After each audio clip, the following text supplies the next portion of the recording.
Welcome to Artist Showcase. We're going to have a wonderful day today with some writers, and those writers live in Laguna Woods. So the theme of our show today is uncovering your artistic self, and we have two great examples of that.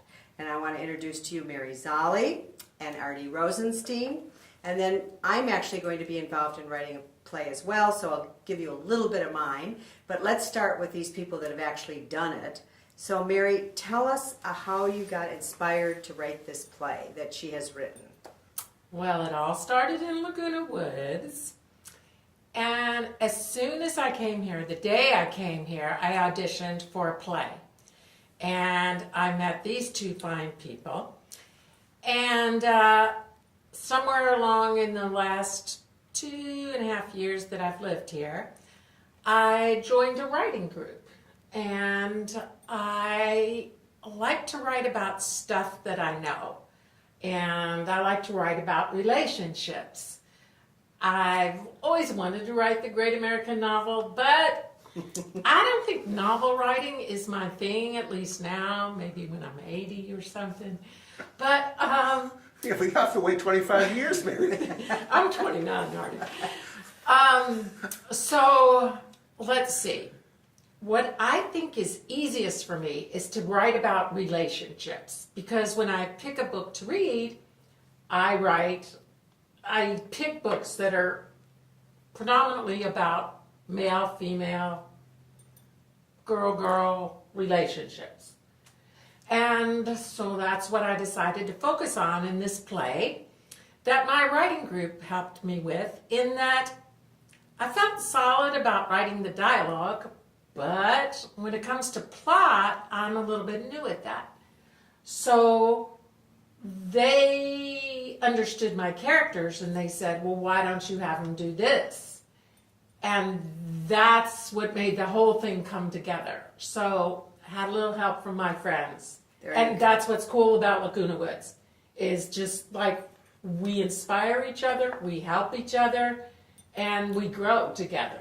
And that's how I felt, that we live in this environment where we feel free to do these kind of things. That's right. So tell them the name of your play, and it's going to be performed very soon, so tell them when it's going to be performed. Okay, the name of my play is The Friend Zone. And it's about two people in a retirement village who are friends, male and female, Tom and Tess, and the obstacles and the joys that they have in their relationship together. And I'm going to perform it with a good troupe. Jeff Sinclair and I worked since I walked into the village. We were in first plays together. He's going to play Tom, I'm going to play Tess, and then we have two other stellar artists, John Kelsall and Barb Torino. And we're going to perform this at the Theater Guild meeting on Thursday evening, September 20th. There's going to be one performance only, and it'll start around 7 after refreshments.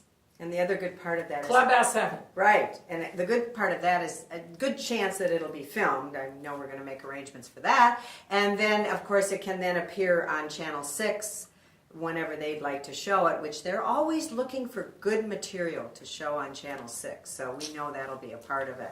But do you feel that you've done it, or are you going to think about doing more of it? I have thought about Friend Zone too, but now I'm thinking that perhaps it's not a spin-off of Friend Zone 2.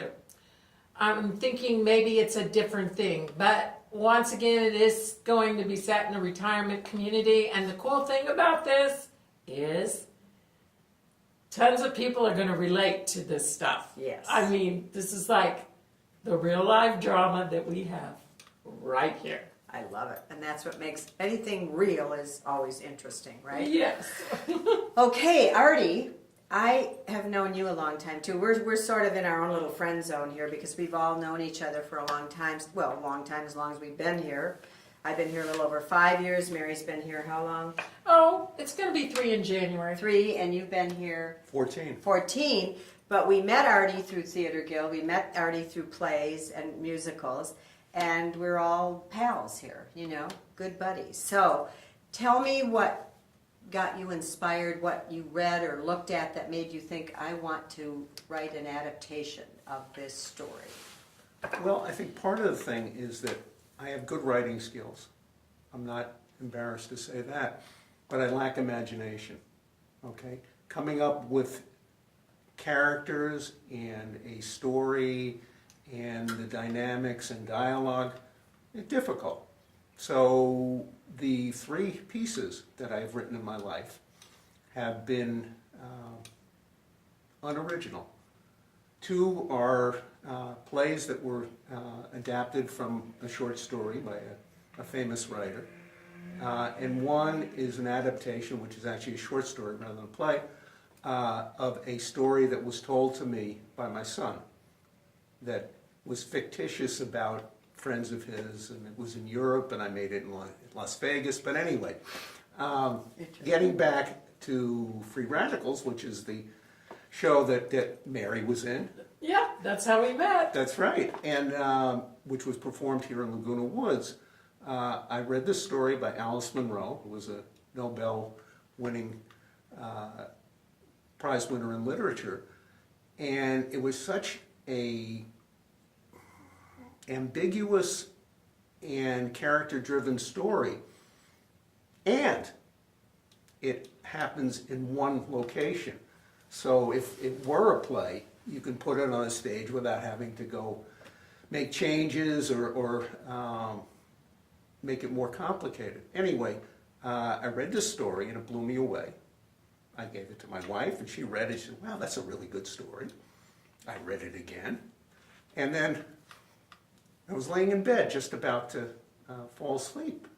And the thought occurred to me. I said, wow, that would make a play. And my wife, Carol, said, you know, I was thinking the same thing. So that was the inspiration, and that got me started on that. And then, how did you get help, or were you able to pull it off with creating the characters and all that? But because I know you also had a very good director that you asked to direct your show. Right, actually, Jeannie Sanner was the director, and she was a tremendous help because I wrote it, and it was relatively easy. I mean, it was basically editing Alice Munro's story.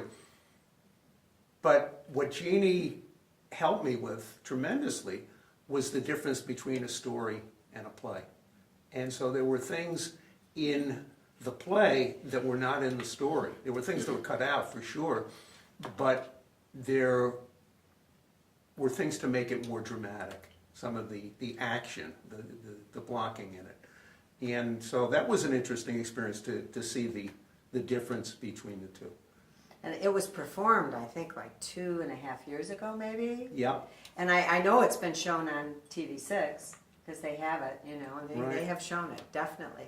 So when you finished that project, how did you feel about doing it again? Or did you feel you wanted to do it again? Not immediately. I mean, like I said, that my problem as a writer is inspiration. And so I just waited. And then 2 years later, I read a story that I thought would work because it was also in a limited setting. Actually, in this one, there were a couple of scenes that I thought could work on like a third of the stage. But it was less successful. I mean, it was okay, and it's based on a story by Raymond Carver, who's a wonderful writer. But the images that he had in the story didn't translate so well onto the stage. And so... Where did you perform that? It was not. It never was I was performed. going to say, I Yeah. couldn't have missed that. No. You just decided The it name of the just... story is Call If You Need Me. And it was one of the last stories that Raymond Carver wrote before he died. But no, it was never performed. Do you think it ever will be? I would bet not. Because you're not real happy with it? Yeah, and the people that I spoke to who, gave me suggestions and so on, weren't crazy about it either. And I thought, well, if I'm not that crazy about it, And they're not that crazy about it, well, what the hell with it? But who knows, you may find another, right? I may. Good, you're open to that. Oh, yeah, sure. Oh, good. Because in the meantime, you've been in tons of shows. I can't even add them all up because there's been so many. And right now, We're pushing 20. is it? Yeah. Wow. And my goodness, wow. Wow. I thought 10 was a lot, but I've been here 5 years. But Well, you've been there you here go. 14. But of But I course, didn't start right away. But anyway. so you really revved it up, is Oh, what yeah. we're going to say. But also working with Artie in a show is he always brings his best of everything he's got, including help backstage, whatever it takes. Oh. He's always there. He's always great. We love working with you. But I love the fact that you have this beard because there's a good reason for the beard, and tell us what the beard's for. The beard is for Shakespeare on the Patio, and I am playing King Lear. And Ooh. yeah, It's on the heath, raging at exciting. the elements. So I gotta have the look. You look good with the beard. Oh, thank you. Yeah. And do you want more of a beard? Are you working to get more? No, I'm just waiting for it to fill in, and then as soon as the play is over, You're it's gonna gone. be, it's going to be gone. What about? I don't know how people do it, Scott. It itches. It's terrible. It's Does it? terrible. Oh no. Okay, so when do you perform? This is, I know, this is an old prose production of Yes. Shakespeare, and it's going to be different segments from different plays, right? Correct. Okay. Yeah, there's about 18 different segments, including sonnets. Good. And then it's performed on the patio, which is always wonderful. I've been Right. before. Outside with the gazebo Clubhouse One as and the the stage. gazebo. And it's And September 16th and 17th. right. And tickets are really reasonable, like Oh, only $5. $10. Oh, they're $10. Yeah. Wow. Okay. Not so reasonable, but well worth it. No. But I think the first one was $5, so they probably upped it a little. But you know, there's costs involved doing Yes, this. there are. There are costs involved. So we don't want to give it away. We want people to value it, right? Just so. Right. Well, good. I'm excited about that. And so I guess I'll share with you a little bit about my process. Yeah. Which is Do having you have been. a working title? Yes, I do, Artie. What might that be? Well, to show you, you know this book, Alice in Wonderland, or Alice's Adventures in Wonderland. You all know this book, right? Yes. Okay. Well, I got thinking about it, and I know that I was thinking about it because I was inspired by Mary and other people that I know have written here. And I was also inspired by everything that went on in this place because it's sort of amazing. Oh yeah. It's so fruitful, and it's so for finding in your creative self, you know. And so then I started thinking of all these people I knew and all the things that had gone on that were good and bad and funny and heartbreaking and you name it. It ran the gamut of feelings, you know, everything from losing good friends to gaining good friends to all that kind of stuff. So before I got this book, I decided the title would be Alice in Wonderwoods. And then my friend, whose name happens to be Sandy as well, I told her, and the next thing I knew, because she's an Amazon Prime member, within 2 days I had this book in my hand. So a lot of the characters will be based on the characters in this book. Uh-huh. And it's going to take a long time, because Mary, how long did it take you, do you think? I wrote this in April 2017, and I'm still tweaking it. See? So it's going to be a year, I bet. I'm going to try to push it a little more. But it's going to be a while before it comes to fruition. And then, of course, I want Mary to look at it. And now that I know about you, Artie, I'm going to have you look at it. And then I want other people to look at it, you know. And we have these resources. Yes, we have a group you can join. Yes. Gila's Allen, Right. myself, Bob Vaughn. And they'll all give you their honest opinion and hopefully encourage you and help you to get where you want to go. They do. You know. They're very nice. So And they're smart. And they're smart. And they're about good it. writers, and And- they produce stuff. And they have done stuff in their Yes. past, professionally, and the whole thing. Yeah. So we have that huge benefit. And then knowing that you have a place to perform it at the Theater Guild, you know, this is, I mean, that must have been great, knowing you could actually put it on a stage. And I know that we had almost 200 people at that show. I know we did. And I expect we will have almost that many or more at this show. Because we really promote it too. We promote it a lot, and people, the idea of a play, and it's a one act, and I think attention-wise, they think, oh, this is good. It's going to be interesting, and it's not too long. right? Right. Plus, if you're a member, it's free. So. And yeah, if you're a member, it's free to come and see or it. $3 if you're a guest. So it's really not It's a not a no-brainer. problem with your pocketbook, right? The three of us are going to talk about all kinds of things that we're doing or wish to do or inspired to do. So I know Mary's got some thoughts about that. So why don't you start, Mary? Okay. Well, some famous person, I have to look up who that is. I thought it was John Steinbeck. But anyway, some wise person said that reading and writing are the same thing. So, my reading background directly relates to my writing. And I'm sure you're going to find this to be true. I remember it was 4th grade. I was the oldest of 6 kids in my family. So I always wanted to get away from the hubbub. So I started reading Nancy Drew mysteries. Oh, I read those. Those Just are like- fabulous. Next. And that got me into the habit of reading novels. And so then, lo and behold, I majored in English literature in college. And then I became an English teacher. So, like, I always wish I kept a list of how many books I've read. But it's a lot because I can read really fast. I had to spend a lot of years reading kids' essays, Oh, and that kind of kept me from having the free time to write.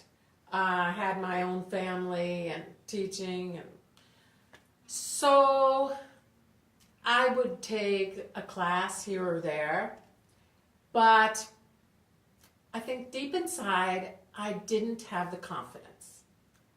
I think all of us go through that. Yes, I do. and I felt that when Absolutely. you all were talking. And I was like, but since I got here, and I saw people taking risks, and I got older, and also people passing sort of makes us think, hey, what do we want to have, our last great quarter of our life, what do we want that to be about? And I want it to be about creativity. To do that, we need each other. Because, if I hadn't had this writing group to say, oh, what you're saying is important, now what could you do to increase the conflict in the story? And then I remembered that I did take a playwriting course once upon a time, and that every scene, every part of the dialogue has to be about conflict. It just has to be to keep everything, moving up that ladder of rising action to the climax to the falling action. So since I did do acting previously in my life and studied acting pretty seriously for 4 years with a very good teacher, Jean Shelton, shout out to her, we would go home, we would memorize our lines for our scene to present in class. And we would have everything together, our costumes, our props, we'd know our lines. We thought we were great. And we'd walk on and she'd go, I don't believe you. And her voice is in my head because not only do I feel like you must be authentic on stage, because it is your job to let people know how human beings really act. And when she says, I don't believe you, she means you're not portraying the character in a way that people can learn from. Because we learn from these stories. I mean, little kids that are reading Alice in Wonderland, they're starting with these characters, but everybody's always thinking, well, why does that matter? And so your acting has to be authentic, and your dialogue and your story has to be like people really, really talk. And so this is another aspect of living here where we all have this environment. I mean, I don't know that I would have ever thought of writing a play if I wasn't here. Mm-hmm. See, because it is just a little, like you say, confidence. And do you think you felt that way, Artie, or did you just have to find the right vehicle? Well, a combination of the two. I mean, I confidence is always a factor. Isn't you it? know, to actually sit down and do the work with the expectation that something positive is going to come out of it. But certainly we're lucky to live in a nurturing kind of community, you know, where we do have people who have experience and are willing and able to help. And volunteer a lot of times to Well, help. yeah, absolutely. Just like being in all these shows, we've all been in shows, and we found out that it's an amazing thing that people volunteer to coach us on our lines, and we've had many people do that throughout our shows. And I think that's the thing. We've also had an environment where we feel like we can try to be as authentic as we can when we're on stage, Yep. and we work towards that. But it isn't that easy. None you of know? this is easy. No. Oh no, I this mean- is a lot of work. It's a lot of work, and Well, I it's not think only a lot of work, it's challenging. Oh yeah. I mean, we're not talking about digging ditches, that's a lot of work. that's true. No, but this is a No, lot I of mean, work. you gotta put in the time. You You have gotta to put learn in your the lines, time. you gotta learn your blocking, you react to the other actors on Right. stage and to the director's listen to the direction. other actors. And listen, yes. Listen. But it's challenging, and that's what's the exciting part And I think for it me. keeps It your is. brain It does. active and good and strong and helps Yep. you to have better memory. I know we have some new kids. Oh, we have some new people in this musical, Chasing Dreams, that we're doing in October. And they're so excited. They have a very important part, but it's a small part. But as our director said, there are no small parts. Yes. And there are only small actors or small people, because if people cannot realize that they can, really put themselves into it, well, then that's their problem. But not this group. They're very excited. So that's inspirational to see new people starting to get into this whole aspect. And But back to writing, what I want to comment on is when you said, I don't have any imagination. Okay. And I know what you mean by that, because I couldn't write Harry Potter or a science fiction story. But that doesn't mean that even though I'm using everyday occurrences, that there's not imagination involved. There is, and you had imagination when you adapted that story into a play, but I think your next step is to write your own words. try to write your And own stuff. I know you already have a story. I'm thinking about your son. I'm thinking about, a relationship between a father and a son. And, you can read. You can read Fathers and Sons by Turgenev, I believe. You can read East of Eden Oh by my gosh. John Steinbeck. Oh my God, the relationship between the father and the two sons. Amazing. You could create another son to create more conflict, and it's all right there within you. It's not like this elusive imagination thing that we don't have. We have it. Do we want to dig in there and dig it out? Dig it out. Everybody is equal, but some are more equal than others. And That's an some have Animal greater. Farm. Yes, it is. I thought it was a literary reference, but No, I'm telling you, when I sat in this writing class with these Yeah. people that had written screenplays, I was like, what am I doing in this class? I feel so intimidated. And so all I did was bring in this one little small dialogue about something that was going on in my life. But by being around these people, they didn't go, that's not important. They understood that was a little piece of something that could grow. It's just, all it takes is a little piece.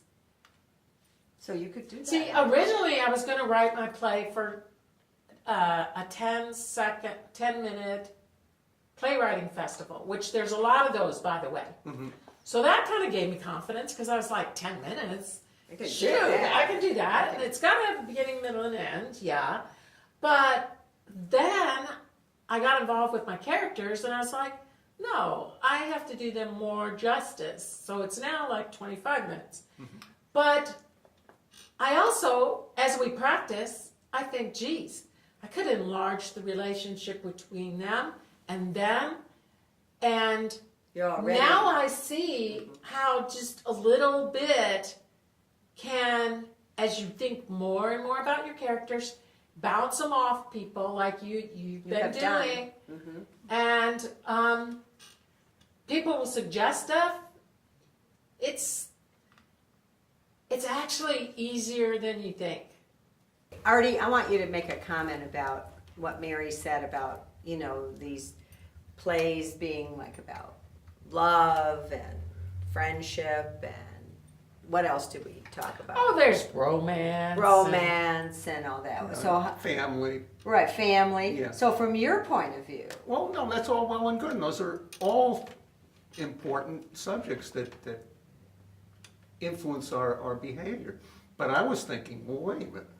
You left out sex and you left out money. yes, What about that? and they are motivators. Oh, yes. And I think from a man's point of view, that would be actually Well, I something. would think a woman's point of view too.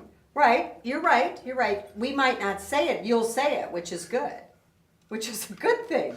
So what about it? Well, that's conflict in the play is that these female friends, the guy wants to have sex. Yeah. And so So- she's got to keep explaining why the friend zone is valuable. Right, because she wants it to be that way. Now, it doesn't mean it has to be that way, but in the play, she wants So it that's to be. I don't want you to give away the Oh, but this could bring plot in- of the play. We might have 400 people coming to this play. Let's. But so the conflict between these two friends is, shall we go further or shall we not?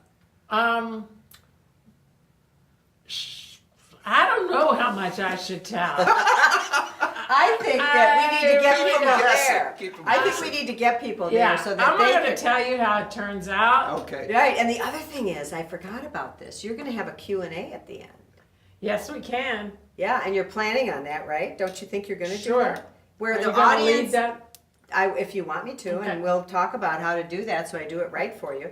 But the thing is to get the audience to have some reaction to this, and we believe, we've chatted a little bit about this, that they will have an interest in talking about this. Because what she does in this play is something that many people experience. A lot of people go, oh, to be a writer, you have to start in the morning and be very disciplined. No, we can write whenever we feel like it, can have a little piece, no big timeline, just let yourself go and trust yourself. Yeah. And that's pretty much what I'm going to do. I have no timeline for this either. And that gives me comfort in the fact that I don't feel pressured. Exactly. I feel like I can, and I have tons and tons of notes already, so I have to go through those. But that's how I feel too, that it's not something I have to do in any big hurry. Yep. And another part of living in a retirement community, we don't want to rush. We don't want to rush. So this has been wonderful. It's been exciting to talk about it, and I'm hoping that for some of you sitting out there that you think it was exciting and you think maybe I could do this too. So if you want to check it out, come to see the Theater Guild's one-act production. Actually, it's Mary's play and her production, but we're offering her the place to play it. So on September 20th at Clubhouse 7 for the regular Theater Guild meeting, come and see the play, The Friend Zone, and it'll start at 7. The doors are going to open about 6:15, and there will be refreshments. And members are free. Guests are $3. It'll be the best, for you people who are not members, it'll be the best $3 you've ever spent. So come and see us, and we look forward to meeting you.